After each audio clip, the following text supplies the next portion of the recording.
తికదీపం latest episode. Dasharatha ఎంత చెప్పినా వినకుండా జ్యోత్స్న దీపాన్ని గెంటేయడానికి ప్రయత్నిస్తూ ఉంటుంది.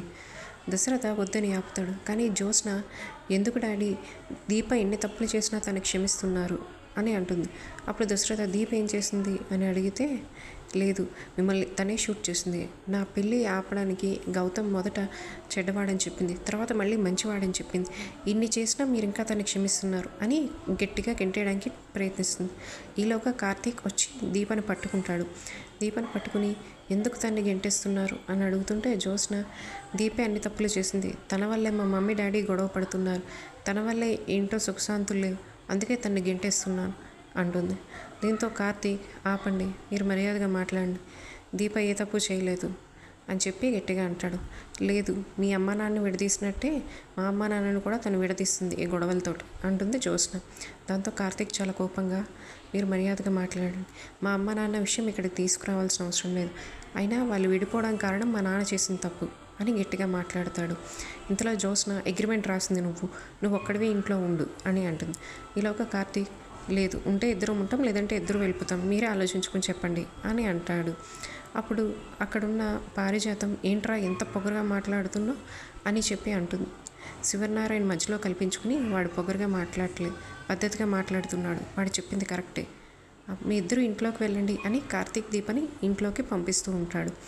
ఈలోగా పారిజాతం జ్యోత్స్న కలిసి, వాళ్ళు ఉంటే మేము ఉండలేం, మళ్ళీ ఇంకో తప్పు చేస్తే ఏం చేస్తారు అని అడుగుతారు. దీంతో శివనారాయణ, ఇంకో తప్పు జరిగితే నేనే ఇంట్లో నుంచి వెళ్ళిపోతాను అని కోపంగా చెప్పి వాళ్ళిద్దరినీ ఇంట్లోకి వెళ్ళమని చెప్తాడు.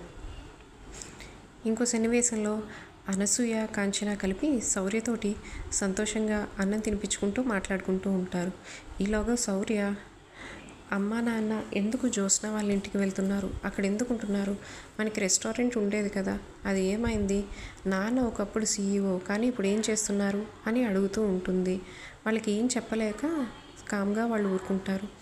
ఈలోగా పారిజాతం జ్యోత్స్న మేడ మీద కూర్చుని ఆలోచిస్తూ, దీప ఏంటి ఇంత అమాయకురాల్లా మారిపోయింది, ఒకప్పుడు ఎవరు ఎదురొస్తే అందరినీ కొట్టేది, ఇప్పుడు ఎవరు ఎంత కొట్టినా కూడా మౌనంగా ఎందుకుంటోంది, ఇందాకలా నువ్వు ఇంట్లో నుంచి బయటకు గెంటేస్తుంటే వదలండి అమ్మాయి గారు అని బతిమలాడుతోంది తప్ప ఎందుకు కోప్పట్లేదు అని పారిజాతం ప్రశ్నిస్తుంది. దానికి జ్యోత్స్న ఆలోచిస్తూ ఉంటుంది. ఈలోగా దశరథ కార్తీక్ దీపాల దగ్గరికి వచ్చి, నన్ను క్షమించడరా, నా భార్య చేసిన తప్పుకి నేను క్షమాపణ అడుగుతున్నాను అని చెప్పి బాధపడుతూ ఉంటాడు.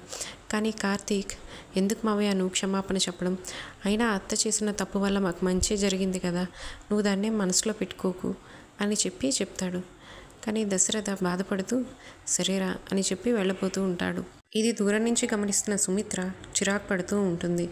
కానీ జ్యోత్స్న ఇదే అవకాశమని సుమిత్రని రెచ్చగొట్టడానికి, ఏంటి మమ్మీ, డాడీ వాళ్ళకే సారీ చెప్తున్నాడు అంటే డాడీకి వాళ్ళే ఎక్కువ, నీకన్నా కూడా వాళ్ళ చెల్లె ఎక్కువ, నాకన్నా కూడా చెల్లె వాళ్ళ పిల్లలే ఎక్కువ అని తనకి నచ్చినట్టుగా రెచ్చగొడుతూ ఉంటుంది.